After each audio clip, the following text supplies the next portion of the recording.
Assalamualaikum warahmatullahi wabarakatuh. Saya Alfiani. Di video kali ini saya akan membahas mengenai kasus 11, yaitu siklus konversi. Video ini dibuat untuk memenuhi tugas mata kuliah Praktikum Sistem Informasi Akuntansi yang diampu oleh Ibu Raya Puspitasari Hasibuan, SE MSI Sera. Adapun materi yang akan kita bahas di dalam video kali ini adalah yang pertama diagram konteks, yang kedua DFD level 0, yang ketiga DFD level 1, yang keempat DFD level 2, yang kelima DFD level 3, yang keenam flowchart, yang ketujuh analisis kelemahan, dan yang terakhir yaitu saran perbaikan. Tak kenal maka tak sayang, maka dari itu izinkanlah saya memperkenalkan diri lebih dalam lagi. Perkenalkan, nama saya Alfiani dengan NIM 2005081013 dari kelas akuntansi 5A, jurusan akuntansi, program studi akuntansi Politeknik Negeri Medan. Kita akan masuk ke pembahasan pertama, yaitu adalah diagram konteks. Siklus konversi dimulai dari pelanggan memberikan blanket order. Selanjutnya, departemen produksi akan menerima pesanan yang telah disepakati. Kemudian, berdasarkan pesanan yang telah disepakati ini, ditetapkanlah bahan baku dan kebutuhan operasional perusahaan. Selanjutnya, blanket order akan dikirimkan ke departemen teknis. Kemudian, departemen teknis akan mengirimkan kembali laporan spesifikasi teknis. Selanjutnya, blanket order akan dikirimkan ke Departemen Pengendalian Persediaan. Lalu, Departemen Pengendalian Persediaan ini akan mengirimkan laporan status persediaan. Lalu dilanjutkan oleh sistem akan mengirimkan voucher jurnal ke Departemen Akuntansi Biaya. Lalu Departemen Akuntansi Biaya akan mengirimkan file perintah kerja dan perpindahan serta permintaan bahan baku.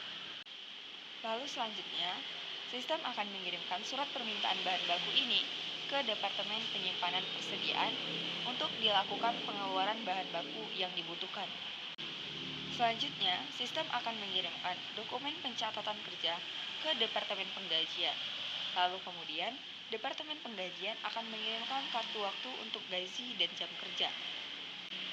Selanjutnya, sistem akan mengirimkan voucher jurnal ke buku besar untuk dilakukan update voucher jurnal. Setelah itu, bagian dari buku besar ini akan mengirimkan voucher jurnal kepada sistem. Selanjutnya kita masuk ke pembahasan yang kedua, yaitu data flow diagram atau DFD level 0. Siklus di dalam DFD level 0 ini dimulai dari pelanggan melakukan blanket order, kemudian dikirimkan ke departemen produksi. Nah, departemen produksi ini akan menerima pesanan yang telah disepakati sebelumnya. Selanjutnya kita akan masuk ke proses perencanaan produksi, yang mana di tahap ini sistem akan mengirimkan blanket order ke Departemen Pengendalian Persediaan. Selanjutnya, Departemen Pengendalian Persediaan akan membuat laporan status persediaan.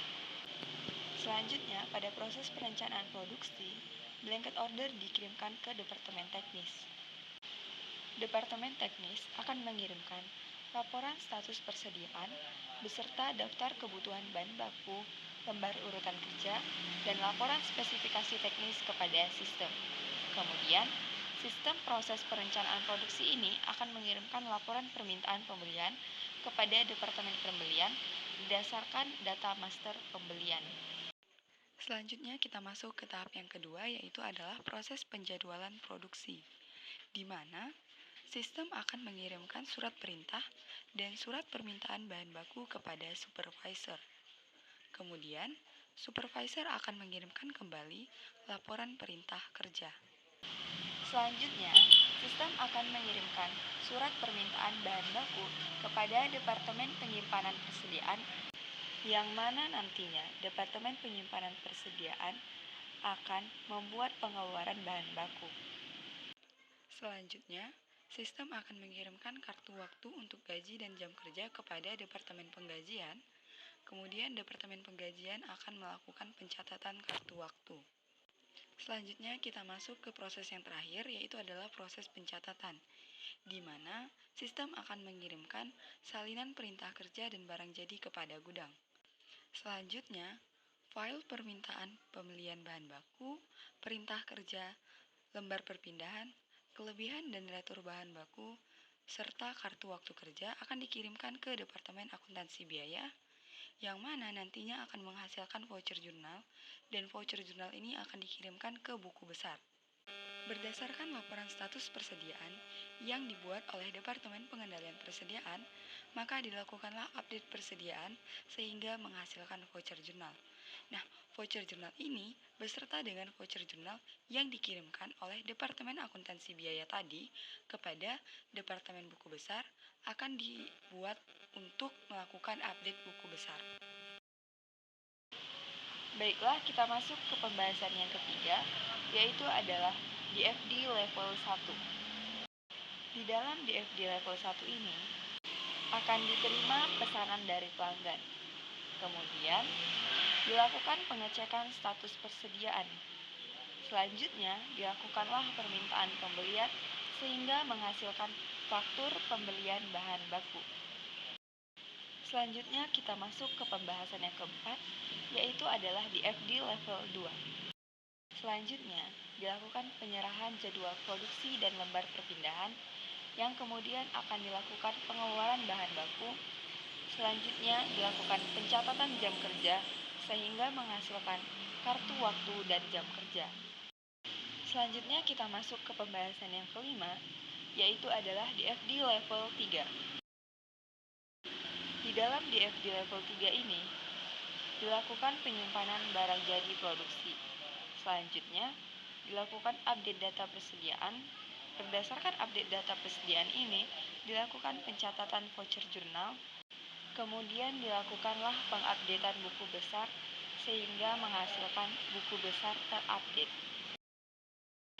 Selanjutnya kita masuk ke pembahasan yang keenam, yaitu adalah flowchart. Siklus konversi dimulai ketika pelanggan membuat kesepakatan produksi.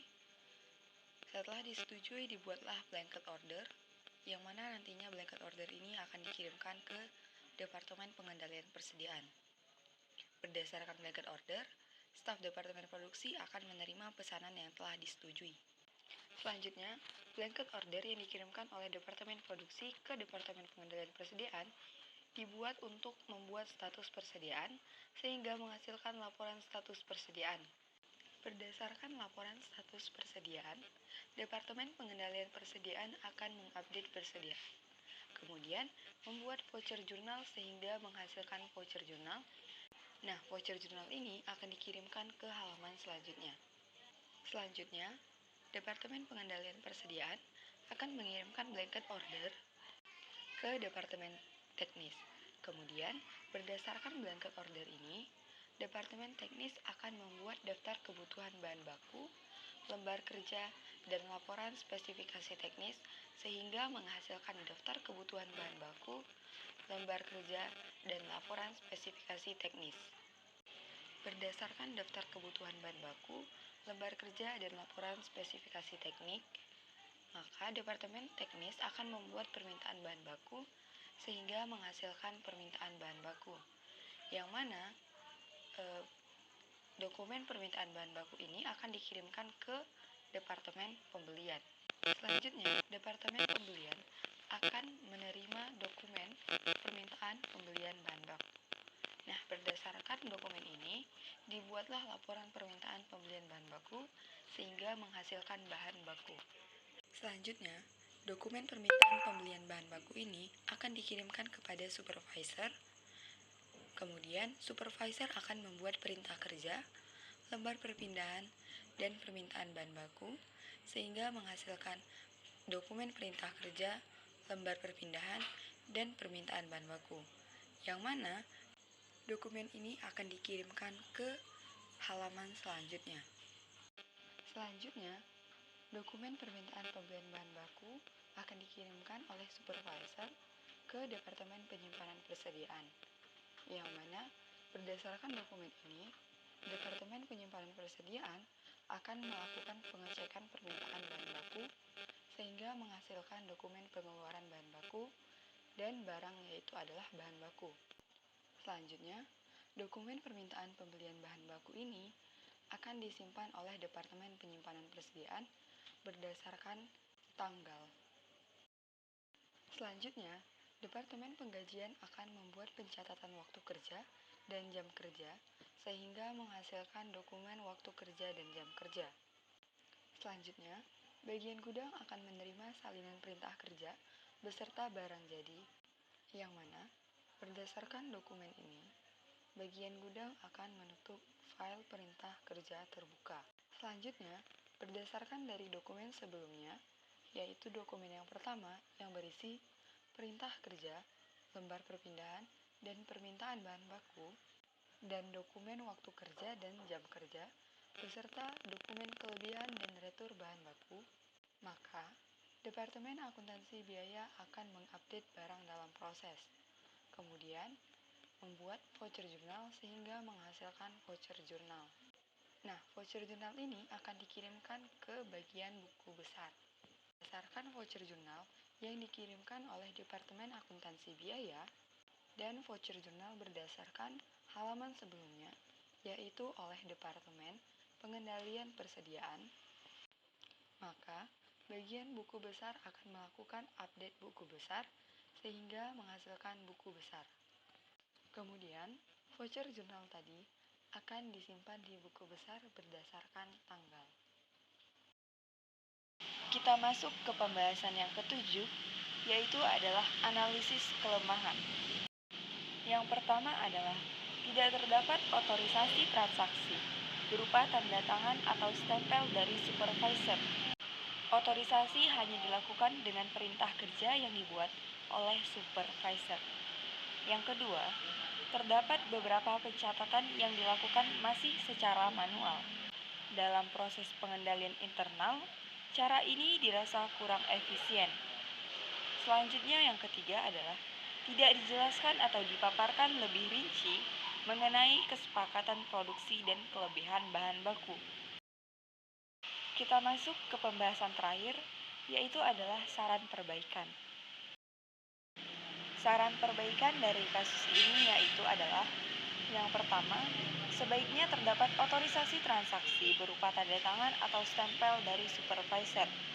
Yang kedua, sebaiknya pencatatan dilakukan secara komputerisasi agar lebih efisien. Yang terakhir, sebaiknya dijelaskan atau dipaparkan lebih rinci lagi mengenai kesepakatan produksi dan kelebihan bahan baku. Sekian video ini saya buat, lebih dan kurangnya saya mohon maaf. Wassalamualaikum warahmatullahi wabarakatuh.